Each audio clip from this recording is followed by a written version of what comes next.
The less that people aimed for perfect, the more productive they became. It turns out that trying harder isn't the answer.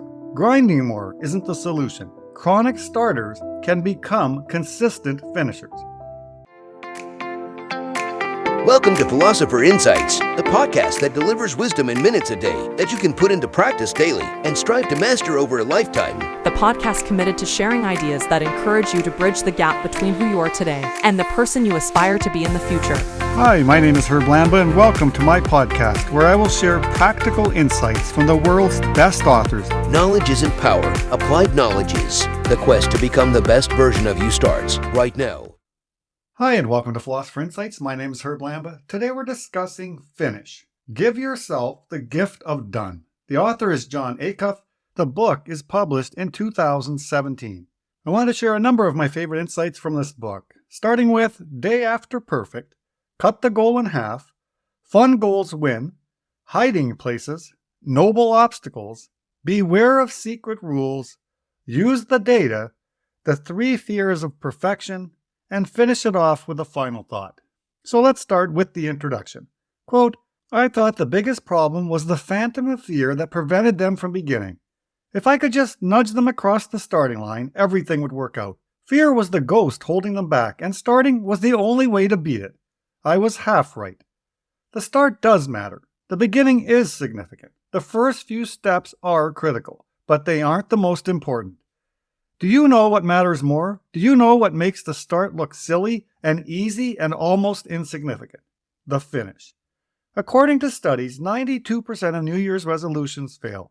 Every January, people start with hope and hype, believing that this time will be the new year that does indeed deliver a new you.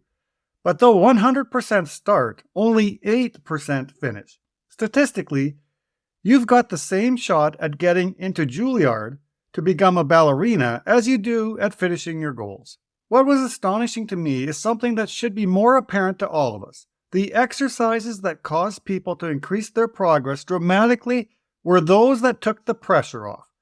Those that did away with the crippling perfectionism that caused people to quit their goals. Whether they were trying to lose a pant size, write more content on a blog, or get a raise, the results were the same. The less that people aimed for perfect, the more productive they became. It turns out that trying harder isn't the answer. Grinding more isn't the solution. Chronic starters can become consistent finishers. The practical lessons the research taught me about what it takes to really finish are so counterintuitive that most of them will feel like shortcuts. You'll feel like you're cheating or that what you're doing doesn't count. End quote. I captured this from the introduction of this unexpected gem. It was unexpected because I had never heard of this author, nor this book, but something made me crack it open at the library.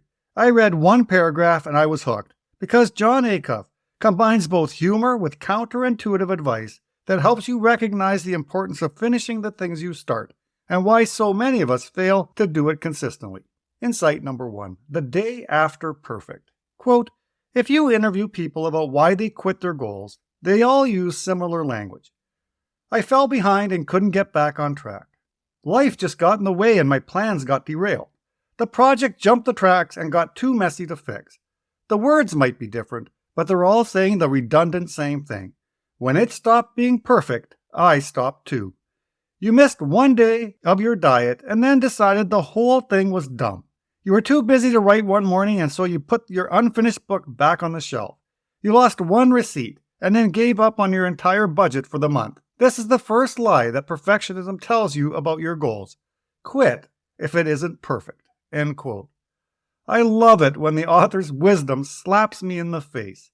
I could share so many examples of this in my own life, but my favorite is making a commitment to work out every day, and then after I miss one day, I convince myself that I screwed up the week.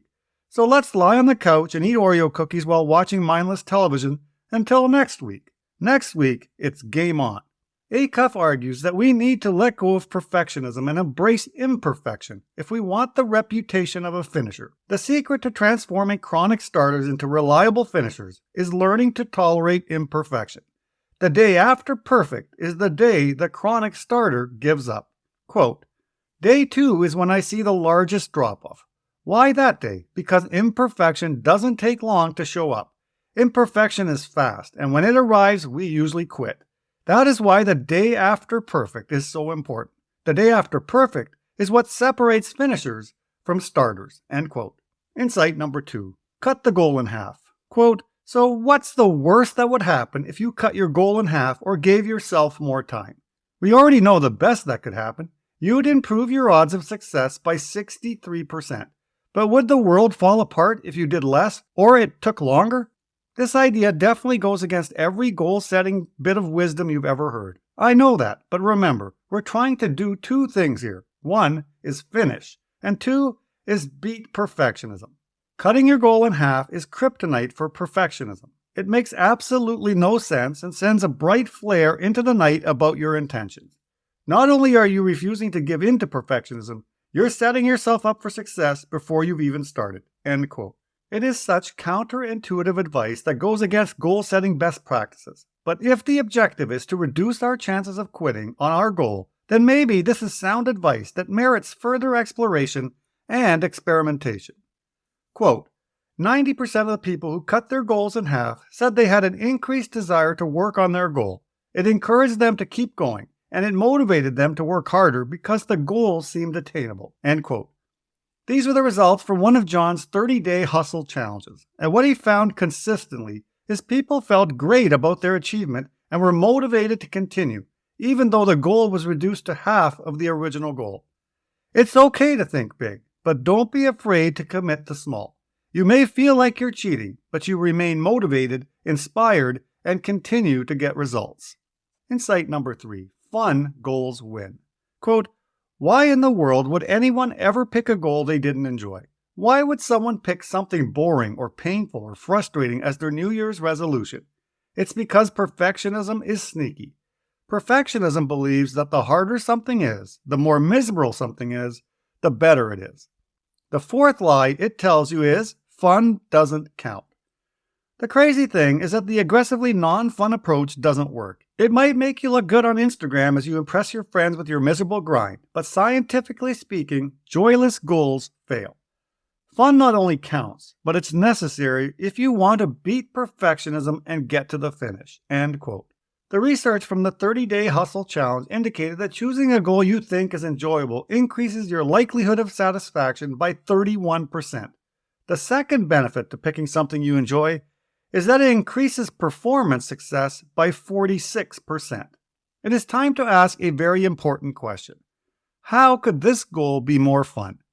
Fun should be a prerequisite built into all your goals, and if you are not having fun in pursuit of a goal, take a moment and re-ask the question. How could this goal be more fun? Motivational speakers and self-help gurus constantly remind us of the importance of hard work, persistence, and discipline, but they fail to mix fun into the equation. Insight number 4, hiding places. Quote, a hiding place is the safe place you go to hide from your fear of messing up. It's the task that lets you get your perfectionism fixed by making you feel successful even as you avoid your goal. Some hiding places are easily spotted as the unproductive traps they are. If you're watching Netflix every time it's time for you to do X, that's a hiding place. You're afraid to face the fear of imperfection that comes along with every endeavor, so you're hiding from it by doing something that requires no skill. Other hiding places can look like productivity, but they're deceptive, like quicksand. Quicksand doesn't look that different from a regular beach. Hiding places are tricky like that. They make you feel like you're doing well when in reality you're not getting anywhere on your most important projects. End quote. I hope this has you thinking about your own hiding places. The one that came to mind for me was to check email, because for some reason, email seems important enough to be the perfect hiding place for not getting started on what I declared most important. Insight number 5, noble obstacle. Quote, a noble obstacle is what perfectionism throws at you next if you deal with the hiding places. It's the very good reason you cannot pursue your goal. Perfectionism will tell you, if you're going to do it, you might as well do it right. In the first kind of noble obstacle, perfectionism sneakily tells you that you cannot move toward your goal until you do something else. I can't do X until Y.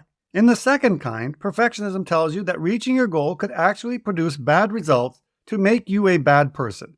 Deciding that you can't write your book until you've read the top 100 business books of all time is a noble obstacle. End quote.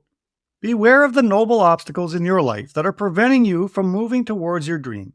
The last one I faced personally was when I decided to start this podcast, which, by the way, was about 4 months before I actually started. So maybe I didn't really decide. Nonetheless, I convinced myself that I couldn't start until I had the proper microphone. You don't want to sound like crap right out of the gate. I wasted months researching microphones. Now that you know that noble obstacles exist, beware of them as you pursue your life's biggest goals. What noble obstacles are standing in your way right now? Insight number 6. Beware of secret rules. Quote, perfectionism loves to distract us, and what better way than confusing your real goal with some fake secret rules? During the research for this book, secret rules kept coming to the surface, especially around weight loss goals. One woman told me, there was this number I was constantly chasing and it drove me crazy. Her secret rule that she wasn't successful unless she met that number goal haunted her for so long that she finally gave up and had to figure out what she really wanted. The number wasn't what she wanted. I wanted health. I wanted to prevent diabetes, heart disease, and everything else my mother was taking medication for. Getting to the heart of the goal allowed her to connect her heart to the results. If you're not excited about your goal right now, ask yourself, what is my real goal? Make sure that what you're chasing is actually what you want to catch. End quote. Secret rules ultimately end up being your enemy to success. In the book, Acuff shares numerous examples of secret rules. Winners never quit. If I'm talented at something, it doesn't count. And you can't make money in creative arts. It is these rules that have no basis in reality, but if you are not aware of them, they will destroy your progress. Once you've identified your secret rules, it's time to take a hatchet to them. Perfectionism will persist in your life until you challenge these secret rules by asking questions. Questioning your secret rules exposes them to the truth and allows you to free yourself from their grasp. Insight number 7. Use the data. Quote, that's the funny thing about failure. It's loud. Progress, on the other hand, is quiet. It whispers. Perfectionism screams failure and hides progress. That's the reason a little data can make a big difference. It helps you see through perfectionism's claims that you're not getting anywhere and helps you celebrate your achievements. Without data, progress virtually disappears. The problem is what I call the candle effect. When you light a candle in a pitch-black room without windows, the effects are dramatic. Going from complete dark to complete light is substantial progress. Lighting a second candle has a big effect too, albeit not as big. The diminishing continues until the impact of the new candle is hardly noticed. We want our goals to have compounding interest, not diminishing returns. We hope that with each passing accomplishment, the progress will grow and momentum will build, but that's rarely how things go. Perfectionism uses these shrinking levels of success as proof that things aren't going well. End quote. I love that, and I love the power of using data in our lives to measure progress. Data won't lie. Data can't lie. All it can do is combat your perfectionism with the truth. Data cuts through your emotions, which are notorious for lying and giving you a false impression of how things are really going. Quote, data would tell us the truth, and perfectionism can't stand the truth. That's why we hate data, because for years, perfectionism has demonized it. What if data wasn't trying to ruin your day? It was trying to save your life. End quote. Insight number 8.